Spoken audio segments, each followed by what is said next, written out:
Yaqinda o'ladigan restoranni qanaqa qilib bilsa bo'ladi, bilasizlarmi? Juda oddiy. Kelasizda ofitsiantga savol berasiz. Sizlarda nima ovqatingiz shirin? Bizda hammasi shirin desa bo'ldi, tamom. Nimaga? Chunki bu birinchidan ofitsiant yoki sotishni bilmaydi, yoki ofitsiantga umuman gitara emas. Shunaqa joy bo'lishi mumkin, lekin servisi yaxshi emas, damrag'iz olayotgan odami ko'p.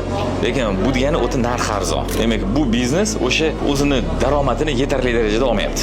O'sha to'layotgan o'sha farqi bu ofitsiantni sotishni bilmaganligida. Yaxshi restoranda qanaqa bo'ladi? O'tga kelib ofitsiantga nima narsalar shirin deydigan bo'lsa, sizga savol berishni boshlaydi. Yo'lchika degan metodika bor.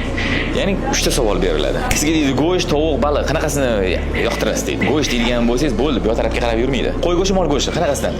Mol go'shti deysiz. Bo'lmasa ham deydi, mana bu narsani tegib ko'ring deydi. Mana shu zo'r deb shu narsa uchun hamma keladi bizga deydi. Bunaqa bo'lmasa ham-da, mana shuni tegib ko'ring dediki, menga rahmat aytasiz. Bu asosiy birinchi ovqat sotish kerak. Undan keyin aytadi, bunga deydi, mana bu deydi, va shu o'pishib ko'rishadi deydi. Mana shuni olasiz bo'lmaydi orqasidan. Bunga deydi, mana bu bo'ladi. Ana shunaqa qilib sredniy chek oshiriladi. Va shunaqa qilib ko'proq narsa sotiladi o'shanga. Bunda ofitsiant albatta eng qimmat narsani tiqish kerak emas bu yoqqa. Bunda nima deyish kerak?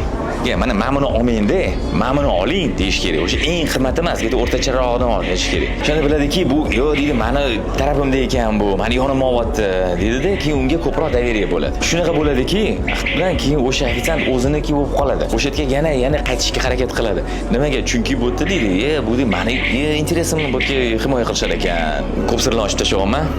Lekin men sizlar foyda topiladimanda. Restoratorlarga albatta ofitsiantlarni shu narsaga o'qitish kerak, o'rgatish kerak. Chunki bo'lmasa bu sizlarni yo'qotayotgan pulinglar.